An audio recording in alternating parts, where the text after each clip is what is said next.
I have gotten to work with Ella a couple of times and have found that really the information is a lot stronger because wildfires and wildfire smoke go together.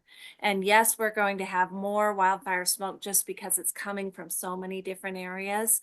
But that precursor about what's causing wildfires and what to look for your home is really, really important, especially as we get into talking about wildfire smoke, because when a home is burning, when there's structures, when there's cars, when there's anything that's man-made, that wildfire smoke becomes a lot more toxic and a lot more poisonous. So it's not just about protecting your home.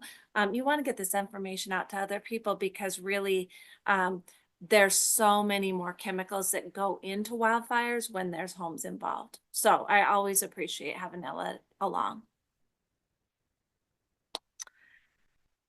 As we talk about wildfire smoke, I just have a few goals today. I feel like this is a brand new concept for a lot of people. We know that wildfire smoke is a nuisance and that we're seeing more of it, but really it's just been in the last not even 10 years that we're really realizing how dangerous it is long term and some of the effects of that.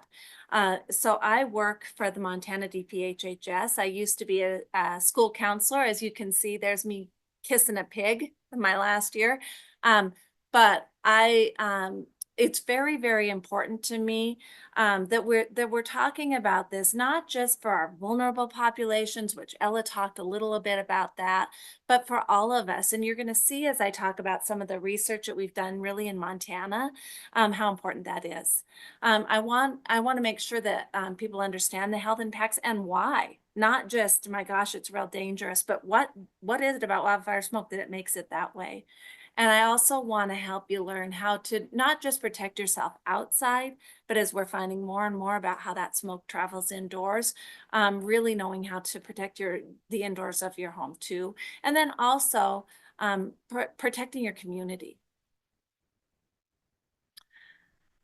We all know the short-term health impacts because we feel them. If you're, I know I heard Wolf Point is hazy. Yeah, you guys have had quite a bit of smoke from Canada this week. Billings has smoke. Helena, we just had a fire start yesterday, so we have smoke. So already we're getting those itchy eyes and the throat, sore throat and coughing, some of us. And really what we're finding is because smoke can break the blood-brain barrier, cognitively, you maybe all feeling a little fuzzy, you may have headaches. So those are all short-term effects that we've always known. It just made, gosh, wildfire smoke season's just a pain and you don't want to go outside and you don't feel good. But what we're finding now is that it's so much more toxic than most PM 2.5 and really air pollution. In fact, pound for pound, wildfire smoke is more toxic for the lungs than any other PM 2.5 particle. So I'll be talking more about PM 2.5, but what you need to know is with smoke, there's gases and particles. It's made of a lot of different chemicals. None of them are healthy. Today, we're going to focus on the PM 2.5, and you'll see more about that. And really, across the nation, the wildfire smoke research and health impacts really began with the Seeley Lake fire in 2017. I know in Helena, I certainly remember this fire. If you lived in Western Montana, you had the effects of this fire. But what was different about the Seeley Lake fire is that a lot of times we'll have smoke for 2 days or 3 days. But this Rice Ridge fire, Seeley Lake actually had 49 days of hazardous air quality. 49 days where the average PM 2.5 was 220. 200 and above is hazardous. So they were in it, the thick of it. And at the time, the people were, like, we're healthy. We're just gonna, we're gonna keep living our lives. Like we've got to get through this. We don't have any place to go. And so that's what they did. And so the EPA actually contacted University of Montana and they said, this is a great chance for us to get some really good data about the long-term effects of wildfire smoke. Would you mind going in and running a study? So University of Montana went in after the smoke was over. So the fire ended in September. In October of that year, the University of Montana went in to check lung capacity. They had 95 volunteers in the community, all healthy adults. And they just checked to see if their lung capacity had been affected by the wildfires. And they found that there was a drop, that there was definitely less lung capacity for these than the average healthy American. And what they expected to see was the next year when they came back, what they wanted to see is how fast did people recover. So the next year when they went back, they expected to at least see those numbers maybe go up a little bit, or at least remain the same. And they were pretty alarmed, because what they saw is this was the expected for males and females. They saw the lung capacity actually dropped further in 2019. So a year later, that lung capacity was still down. And even the next year, so 2018 they checked, 2019 they went back in October and checked again, and their lungs still had not recovered. So there was some damage done that wasn't going to get better. Now, the study had to stop after this because of COVID. You may remember 2020. So they weren't able to keep that long-term data, but it was enough for us to know that there really is some long-term effects, and that those effects don't necessarily go away. With that, I told you I was in schools. All of a sudden, we came back in 2020, and all of a sudden, we were told that if it was smoky outside, our kids were now going to stay inside at recess. So it could be September 7th. Kids have been back in school for a week, and if the air quality was unhealthy, we were told your kids are staying inside for recess. We were told, and we didn't know why. You know, we thought, oh my gosh, well, all of us have lived through smoke. What is this about? But everyone started following these air quality guidelines. And I just want to bring these up in case you have not seen them. These air quality guidelines are for schools and childcare facilities. There is air quality guidelines for the general population, which cover the same numbers. It's just the activities look a little different because these are for kids. Now, we are a lot more worried about kids because and really that's 0 to 17 for a couple of reasons. Number one, they're a lot more active than we are.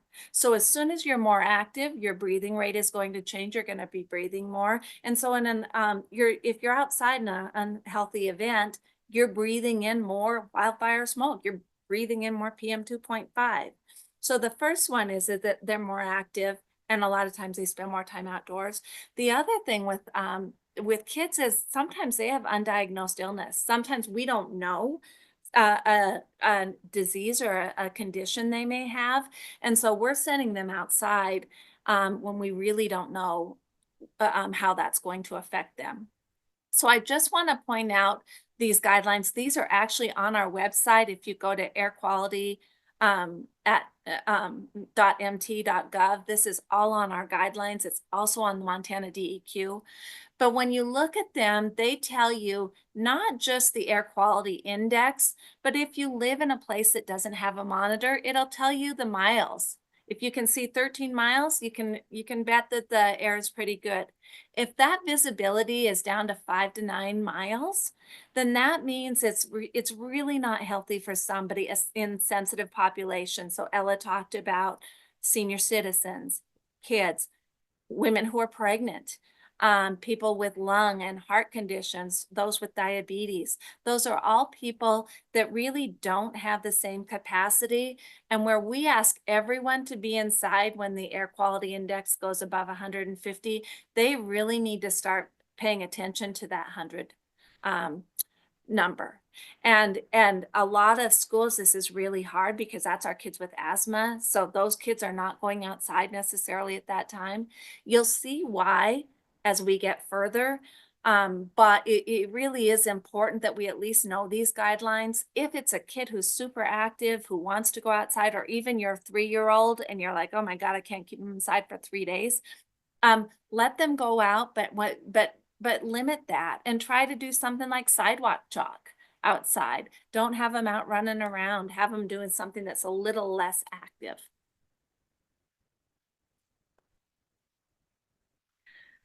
This is the slide that I wanted to talk to you about with vulnerable populations. So this was a study out of actually British Columbia. And what they did was they looked at emergency room and doctor visits of people in these vulnerable populations during a smoke event. And they said, okay, when is that happening? These little slash marks down here are all of the visits. Now, if you look at this, you can see that most of these visits happened before the air quality ever got into this unhealthy and hazardous range. In fact, 69% of the time, those visits were happening earlier.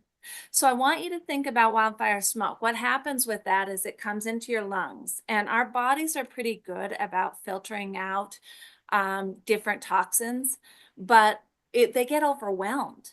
And especially with PM 2.5, because a lot of the toxins that come into our body, they'll get caught in our throat. Well, the problem with wildfire smoke is it's so small that there's no stopgap. It's going directly into your lungs. And if you're vulnerable, your lungs don't have that same capacity. And so it's not able to filter out those particles. So even where a lot of us can, you know, we should be lowering our activity level when we're in the sensitive range. All of us should, but we can maybe be out there longer when the air quality is 125. They really can't. And so we need to make sure that they have their rescue meds and that we're really watching them. Our athletes, our construction workers, if they're outside and they're part of that vulnerable population, it's really, really important that they've got their rescue meds on them and they're paying attention. Now, I talked a little bit about long-term effects when we talked about that Seeley Lake study. There's been a lot of work in wildfire smoke, and what they're finding is these long-term effects are just as prevalent and are becoming more and more really just common knowledge for those of us in wildfire smoke. The first one is lower birth weight babies and preterm labor. We saw this in California when they had their big wildfires, not just this year, but in the past. It's causing some problems with moms. Lifetime risk of respiratory issues for sure. You see a lot of firefighters and construction workers ending up with asthma or heart disease. And a lot of it is just that constant exposure. It doesn't have to be for 49 days like Seeley Lake. It can be 2 weeks here, 3 weeks the next year. It builds up. And so we just need to know that. There's been a lot of research over the past year. Dementia is the big one that's coming up. That because that wildfire smoke particle is so small and it's getting into our bloodstream, it's getting it past the blood-brain barrier, it's getting into your brain. We're seeing a big correlation between dementia and people who live in wildfire smoke areas. Reduced lung function. This is a very interesting study, and this was just last year. The University of Montana has a researcher named Chris Malaccio, and he did a study. He just wanted to see, you know, we keep saying that it doesn't have to be a long event, that really it's just that constant exposure that's bad. And so what he did was he took University of Montana students, so ages 20 to 30, and just said, I want to see if I can tell a difference between those that were raised in Montana in wildfire smoke areas and those who did not grow up here. And so they did the same lung capacity test that they did with the Seeley Lake group, and just wanted to see if they could predict that. And there was a statistical difference. So those who were raised in Montana, their lung capacity had been affected. And they could see that versus the other population. Now, remember, these are 20 to 30-year-old healthy kids. So nobody was on a respirator. They weren't going to the emergency room. But his concern and my concern is that's what happened to these kids in 20 years, and they've got another 60 to live. So when we look at these kids and we look at, you know, them out running or going to practice And you know, we've done a really good job with our high schools. Our high schools are bringing kids inside instead of practicing, but a lot of those younger kids, they're getting coached by parents, and the parents don't necessarily know. So it's super, super important that we're talking to everybody about air quality and to be looking at that air quality. And if it's a smoky day, find a different activity or find a different place to go. The last one is I wanted to bring up is morbidity. Montana has the highest fraction of mortality due to wildfire smoke in the nation. So that was 2006 to 2018. We're actually predicting, they just did the wildfire smoke meeting with Governor Gianforte, and they're expecting this year to be like 2021 and 2017. That's the weather pattern we're in right now. So we're already in drought conditions in a lot of areas. So we're expecting this to be a bad year. So it's just important to know that and to be prepared. So I've talked a lot about the wildfire smoke particle and this PM 2.5, and what does that mean? Well, this is a really, really good image to show this. And what I'd like to do is show this right here is a human hair, this thing that looks like a horn. So that's a picture of a human hair. Here's a piece of sand. This is a dust particle. If you look at PM 2.5, it's a quarter the size of a dust particle. That's how small that is. Now there's other emissions that are that small. Car emissions are PM 2.5. They just don't have the same toxicity. They're not good for you. They're not something that we should be breathing in. But what we know is that PM 2.5 from wildfire smoke is just more toxic, up to 10 times more toxic. But you can see how small that is. And like I said before, it's going right into your bloodstream. It's going right down into your lungs. Your lungs get overwhelmed if there's too much, and then it goes into your bloodstream, and then it's throughout your body. So, and then we're relying on things like our kidneys and our liver to try to filter that out. And really, it's poison that's in your body at that point. I've talked about the toxicity and how it's so much more dangerous. The other thing that has become really interesting, and they're studying this a lot, but what they're finding is the further wildfire smoke travels, the more toxic it becomes. Because what happens is it's up in the air. You're not going to get the same concentration as if you were right next to the fire. But if you're in Wolf Point and they're saying your air quality is unhealthy from the fire in Canada, what you have to know is that has had hundreds of miles to change, to gain other poisons in the air. It becomes the sun, it reacts with the sun and becomes more oxidated. And so what their concern is that the further that travels, the more toxic that smoke is. So we have said that a lot. Oh, it's, you know, the smoke, it's come from so far away, it can't be that bad anymore. The truth is, it's still PM 2.5. It can still get into your body, and it's still toxic and maybe more toxic. So what do we ask people to do? The first thing is to make sure you're tracking air quality. And Montana has one. I'm going to show Montana's Today's Air in just a second. This is the EPA website for air quality, and it's fire.airnow.gov. Now, the reason we like this one is because if you look at this picture, it shows a map of a monitor. You can bring up your monitor. On that monitor, you can see things like how's it trending? Is air quality getting better or worse? You can come down here, and that opens up to tell you, is there fire in your area? These right here, these gray things, you can add these layers, those are smoke plumes. So you can see where the smoke plumes are. And it also shows you where the fire is. So the fires are here, there's a fire here, there's a fire here. So when you look at that, you can see where that smoke is coming from as well, if it's not something recent. I'm going to go to the next slide to talk about the trends, because this is today's air. So this is Montana's. And the reason I always show fire.airnow.gov first is because It's because of the work of Montana DEQ, believe it or not. Montana DEQ found that there is not enough monitors in eastern Montana for sure, but really in our rural areas. And so they actually wrote a grant and got Purple Air, so smaller monitors that they give for free to any high school in the state of Montana. So any high school in the state of Montana can get a free Purple Air that they can mount. So before kids are going outside for activities, before kids are going out for recess, you have an accurate view of what your air quality is. Here's why this is important. I live in Helena. I worked as a school counselor 6 miles to the south or to the north in the valley of Montana.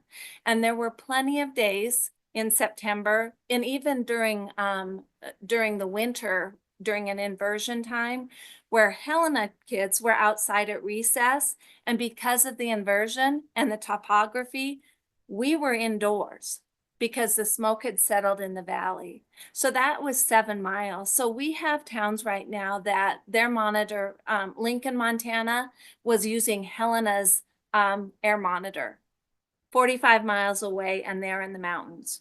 And so what they've done is just said, you know what, anybody who wants a monitor, we want you to have accurate information. So talk to your high schools if you don't have one. But what happened with these monitors is EPA can put those on their site. Today's Air is not able to do that yet. So if you look at the monitors on Today's Air, there's still not very many of them. If you go to EPA, you're going to have better coverage for Montana. But the reason I like this site is because it shows this right here, the trends. Now you could have seen that in the last slide, because EPA does this too. But I like to point this out because we see air quality as this stagnant thing. Like, oh gosh, we had a bad smoke day and it was all day. And the truth is there's very, very rare times that the air quality is going to be unhealthy all day, every day for a long period of time. So when you can get into this and look at the trends, you can start to think about, okay, when can I walk my dog? When can I go out and garden? And you can follow that. Usually what we say is, you know, if it's cold, so at nighttime, the winds go down, that air is going to settle, and when you wake up in the morning, the air quality is probably going to be at its worst. This was Helena today. So I just said, you know, there's a fire out at the gates of the mountains. If you look here in the morning, we were in the unhealthy range. Okay. But as the day goes on, if you look, the fire started at 2 o'clock yesterday.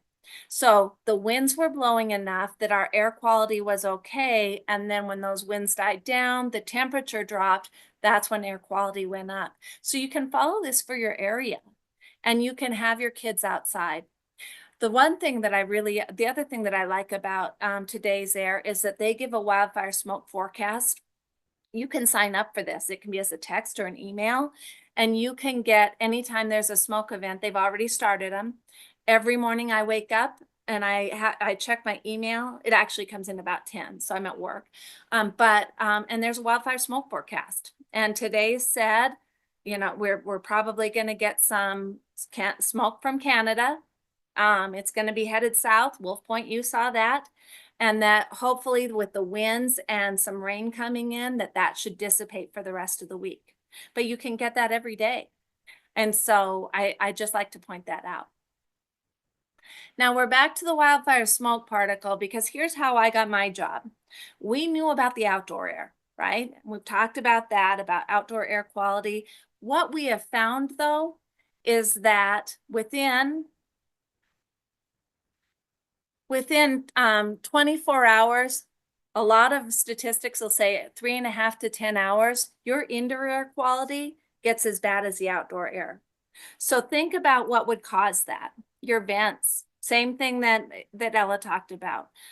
If you have cracks in your doors and windows, if they're not sealed very well, just opening doors and closing those, or if you're hot and you open a window. Anytime you're doing those, and then just indoor things. So every time you cook on the stove, you're emitting PM 2.5. So if everything's closed up, but you're still cooking or using harsh chemicals, that indoor air quality is going to suffer. But we know that even in a very airtight new house, within 24 hours, that air quality is not going to be good in that house without doing something mitigating. Now, we still tell people to go indoors. And there's a couple of reasons for that. The first one is you're not as active when you're inside. So like we had talked about before, the more breaths you take, the more you're exposing yourself to PM 2.5. If you're inside, you're not going to be breathing as hard. The other thing is indoors, we actually have a lot of things we can do to mitigate that. And so we just ask people to do that. I am going to put a plug right here for all of you who have kids, grandkids, you are in high school. I think this is super important. We've done a great job with the outdoor activities, telling coaches and families about, move the kids inside. My son is a sophomore at Montana Tech this year, and he played football, basketball all through high school. And on a day that they came inside and they ran wind sprints in the gym. And so what I'm telling you is a lot of time that air is not any better. And so it's really important that we're starting to talk as a group about like, let's check our indoor air too and make sure we're doing what we need to do. This is where my grant comes in. So we wrote a grant through Montana DPHHS to start piloting some programs to see if we could do some things in the community that would help with indoor air. So the first thing we did was develop some outreach materials. You're going to see a lot of those in the slides that are coming up.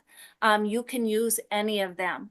Thanks to Bobby, those are all part of a virtual trunk that she has on the Montana State Library Lifelong Learning site. So you have access to everything I'm going to show you today. And I'd really like, my job is always to get that information out so you guys can share that as well. We are doing in these areas that we're piloting our program in. We've done technical training with HVAC workers. A lot of the mitigation is going to involve ventilation, obviously. So what kind of filters should you be putting in the houses? What do you do in a school? If you're in a wildfire smoke event, what do you do? How do you change your system? What should you be doing with positive and negative pressure? Where should your signs be going that's telling people to keep their doors and windows closed? Does every room have a HEPA air cleaner in there? And is the filter ready to go? Because those things are going to make a huge difference. So this technical training is geared toward maintenance workers and HVAC workers to say, here's how we need you to respond during a smoke event. And then the last one is these clean air recognition centers. So we are piloting this year in Ravalli and Missoula County. We have 3 clean air centers. Those are for people who can't afford to mitigate air in their own home, that need another place to go. It may be that it's a heat event too, and they don't have air conditioning. And so now they're in a tight house and it's hot and they need a place to go. The reason I got hooked up with Bobby is because in Ravalli County, that's all of our libraries. And then Ravalli County is actually bringing in the senior centers. They're getting HEPA cleaners for those senior centers. So those vulnerable populations have a place to go where they actually feel welcome and have someone to talk to and can get some information. We chose these areas because traditionally that's where the wildfire smoke has been the heaviest. It's the most heavily wooded, which Ella talked about, but also our Rocky Mountains are right here. And so with that smoke coming from Western Washington, from Oregon, California, it butts up against the Rockies and it stays. So that's why we're piloting here, but everything we're doing here, we're spreading out across the state, and I am really welcome. I'm happy to work with any community that would like to do clean air centers as well. Here's how to protect your own indoor air. The first thing is if you have $100, buy a HEPA air cleaner. Okay, and you may not be able to clean the air in your entire house. It'll tell you how many square feet. Mine is in my living room kitchen area. But HEPA air cleaners, if they're sized correctly, they'll do 4 air exchanges an hour. So your air will have been cleaned 4 times within an hour. And those who have tested these will say within an hour, you're going to see a lot of them have indoor air monitors. that air quality goes right into the healthy range. So these really do make a difference. If you can only afford one, at night, you move it into the bedroom. My kids have ones in their bedrooms. They don't live with me anymore. But if I had a child 0 to 5, I'd be moving that HEPA air cleaner into their room at night. Just because that's going to keep that air cleaner. And it's gonna safeguard from the things that we can't do. Keeping doors and windows closed, absolutely. If the air quality is not good outside, you need to do that. Now is a great time to seal your cracks in your doors and windows. If you have, make sure all of that is sealed. If you have a crack in your exterior, seal that now, because PM 2.5 is just gushing in there. If you can feel the wind blow in the winter through your house, PM 2.5 is coming through too. If you have air conditioning, you can replace, most of our filters are MERV 8. If you replace that with a MERV 13, a MERV 8 filter the particles aren't small enough to stop the PM 2.5. Okay, so it needs to be a MERV 13 or better. Now those are hard on your system. So you don't want to do that all the time. You want to be able to put that in during a wildfire smoke event, and then you're going to take it out and put the MERV 8 back in. But it will make a difference. And it will filter out some of those products. You also want to make sure your air conditioning in your car and in your home is on recirculate.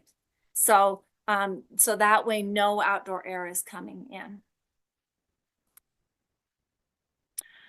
HEPA air cleaner considerations. I've got a QR code up here. If you're a Northwest Energy customer, they have a rebate where you can get $100 off a HEPA air cleaner.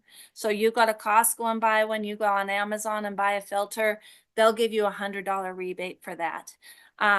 Make sure you're looking for HEPAs that are true HEPA cleaners. If it says HEPA-like, that is not good enough. It's not going to get those PM 2.5 particles out. Energy Star rating, just because that's going to save you some money. And then noise level.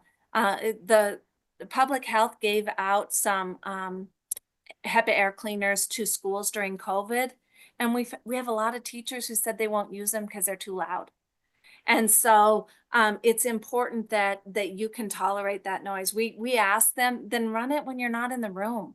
Turn it on at night when you leave, turn it on at recesses. But it's going to make such a difference. And so you can look, they'll tell you the noise level for those. This is gold.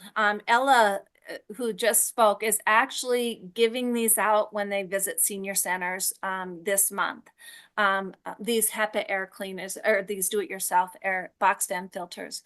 Our folks who cannot afford a HEPA air cleaner can make their own. And so this is a do-it-yourself cleaner. You just take a box fan, anything, if you want it after 2012, it needs to be made after 2012 just for safety reasons. But you can take a furnace filter, MERV 13 or higher, and you can either duct tape it on there or bungee cord it on there, just on the back. And you can make a filter. They've done tests with these. Within an hour, they will actually really reduce the amount of PM 2.5 in your home. So they make a huge difference. Even on, and of course, if you have it on a higher setting, it will in 15 to 20 minutes in about an average size room. It will change that. If you have it on a lower setting, it's just going to take longer. It's going to take longer for that air to circulate.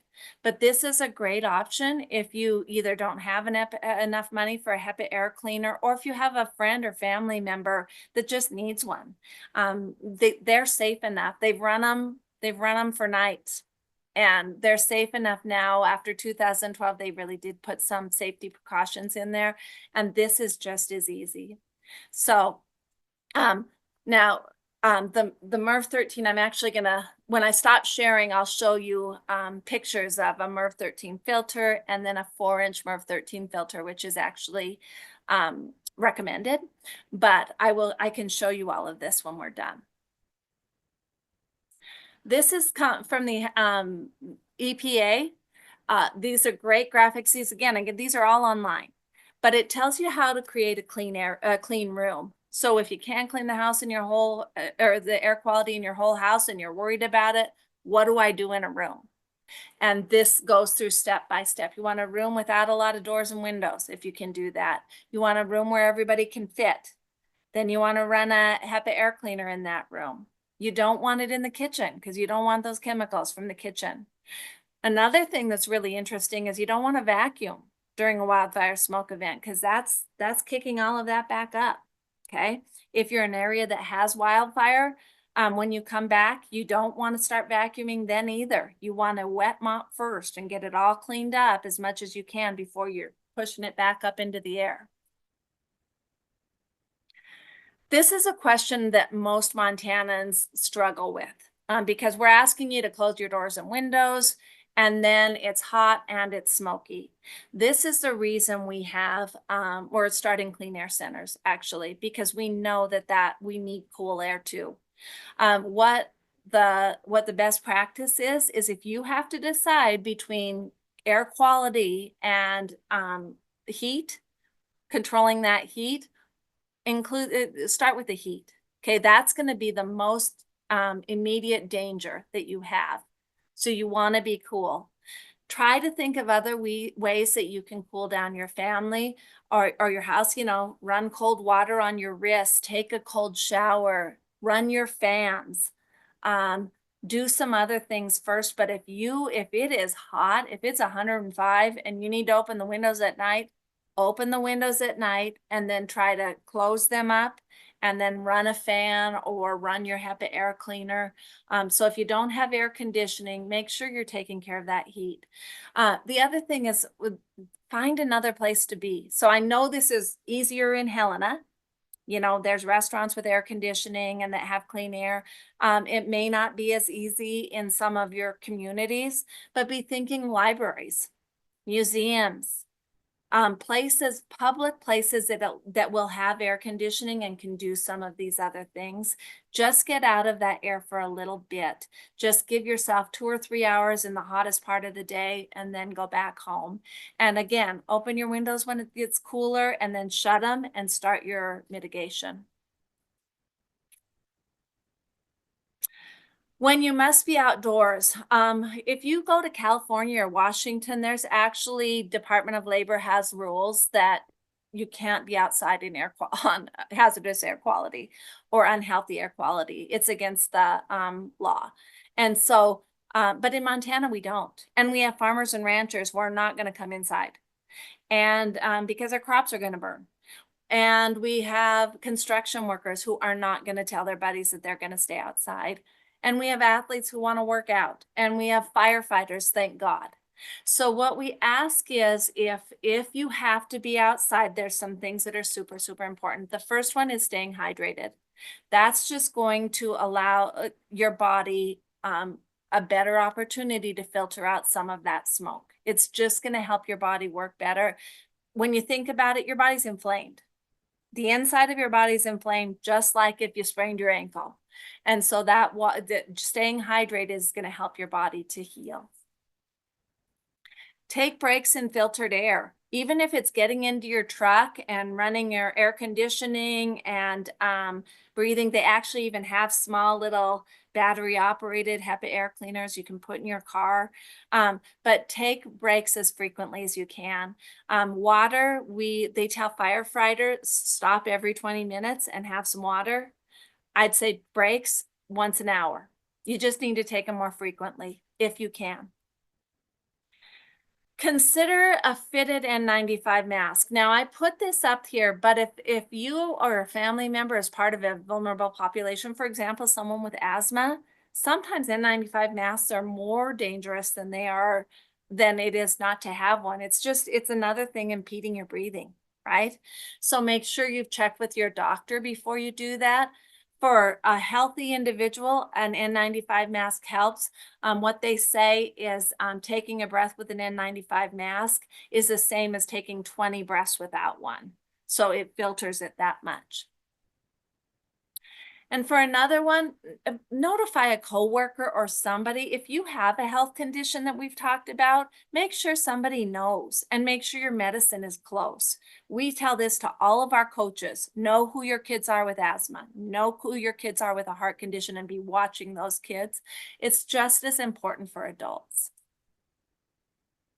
And finally, none of this isn't to say drink water and you can go outside whenever you want. But if you have to be outside or if you have been exposed for a length of time, when you come inside, make sure you're drinking a lot of water, staying hydrated when you come in.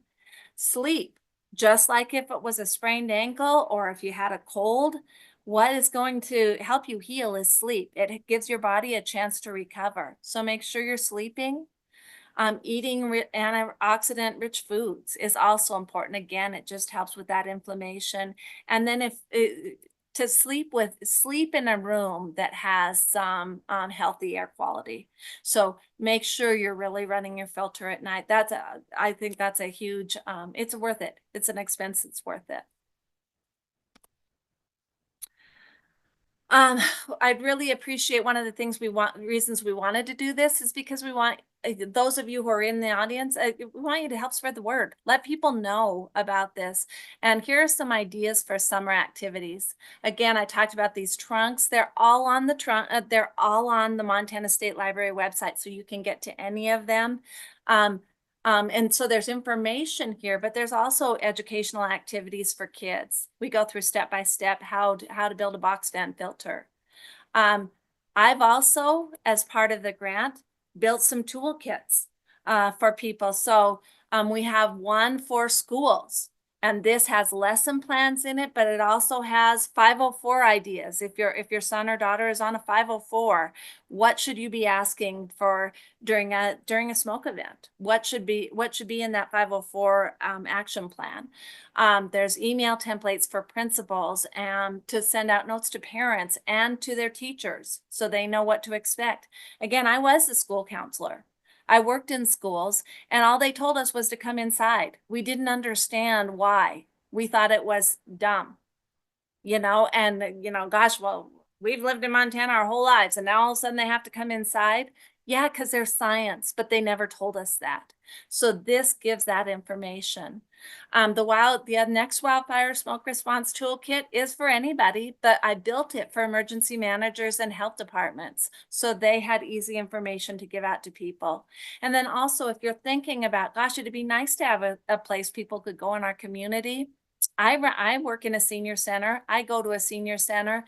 This guide tells you how to make that into a clean air center for your community. These are some of the things that are in the toolkit. There's posts on social media. Bobby has all of these up and ready. You can put your own logo on those, or you can use ours. Post them during a wildfire smoke event. Go in and take them and put them on your Facebook pages so people can see them. There's the images, and then there's text to go with those. There's information that you can share. These are just flyers on how to mitigate your indoor air and explaining wildfire smoke. Checklists. And then we also have things in other languages. So we have Spanish, we have Ukrainian, Russian. So our other populations can also get that information. And if you work with kids, there's some really good information for kids. I found that's one of my main things, because I know parents look at their kids' paperwork and they look at this. So if you're around preschoolers or if you run a story time, this is a great book, and there's little activities to go with it. And actually, Montana Health Professionals for a Healthy Climate will even send you some flags so the kids can hold up what flag it is for Air Quality Day. These are libraries that are acting as clean air centers this year. These are our pilot projects. So each of them, because they're part of the project, got $1,000 toward clean air mitigation, and they got an indoor air monitor. And then they are providing that service for their community. And Missoula County Library was actually already ready for that, and so they are part of our program too. So I'm going to stop sharing for a second and answer questions, but I also can show you how to make a box fan filter if that is helpful. Okay. The other thing I see is a comment on the library, exclamation point, just as a good clean air place to go. Yes, And yes. for now, that's all I've gotten here. But in case anything else is going to come in, we can sure watch the box fan demonstration. Okay. All right. Before we start that, I do want to comment on the libraries, being clean air centers or being places for people to go. One of the things that Montana Tech had worked with Butte Silver Bowl last year, and they actually were trying to see if they had 3 churches that were going to serve as clean air centers for them. So last year they put purple air monitors in there to see what the air was doing during unhealthy smoke days. Um, but and just shared that research with us. So they didn't do anything to mitigate that air. And found that yes, the air was unhealthy indoors. Really, some of those facilities within 4 hours. So they really did know that they needed that.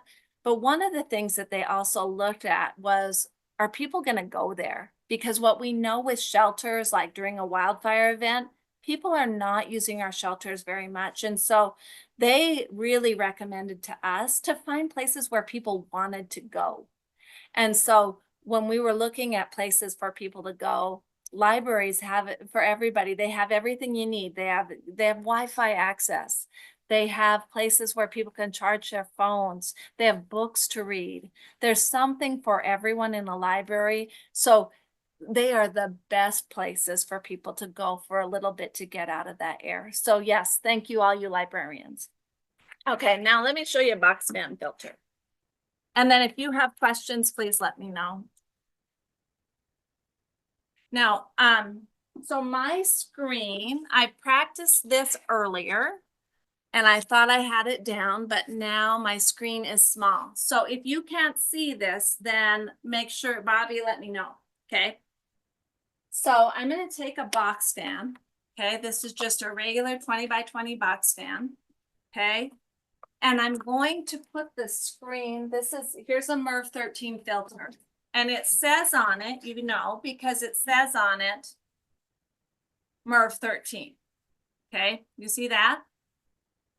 Now this is a Yes. 1-inch filter.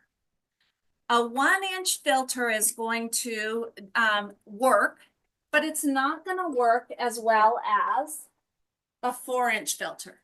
Okay, now this filter is harder to find, but see the difference in the thickness in that? You see how much thicker that is? It's gonna be better. So if you can only find a MERV 8 filter, find a MERV 8 filter that is 4-inch. Okay, anything you can do to thicken that barrier is going to help. And all you're going to do, every filter has arrows on it. Every filter will have arrows. And you're going to put those arrows on the back of where the airflow is going to be. Okay. So if you look at this, I've just got it lined up here. And then you can use duct tape. You can use a bungee cord. You're just going to secure this to the box fan. And then when you run the box fan, the air will go through. The air is going to go through the filter. It's going to filter out those particles, and then it's going to be able to get that PM 2.5 out of the air. So this is on the loudest setting. Here is the lowest setting. So if you can just live with that, it's going to cool your house down as well. But this MERV 13 filter is actually going to stop those PM 2.5 particles from staying in the air. It's going to clean out your air quality.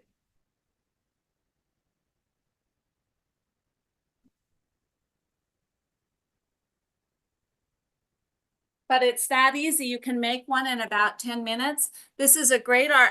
Actually, Ella went to elementary schools and talked to them about fire safety. And then 5th graders all got to make box fan filters.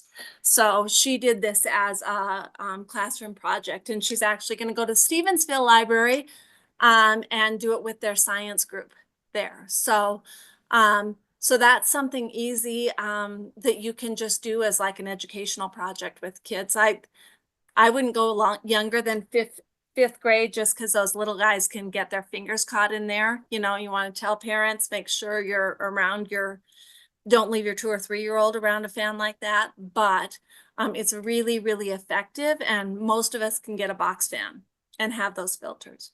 What was the name of the filter for the box fan? So, yes, so MERV 13 or higher, these are all furnace filters. So furnace filters run, most of us in our homes, we have probably a MERV 8. And then every number that goes up, it just means that it's filtering smaller and smaller particles. Hospitals are like MERV 16 or higher.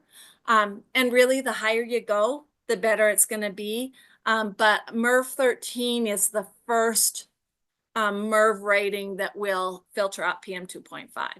And then 14, 15, anything higher will also filter out PM 2.5.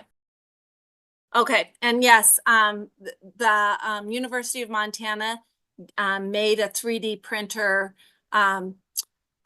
blueprint. So the box fan filter, the trunk has that blueprint. So if you have access to a 3D printer, you can actually make clips that work with the 1-inch filter.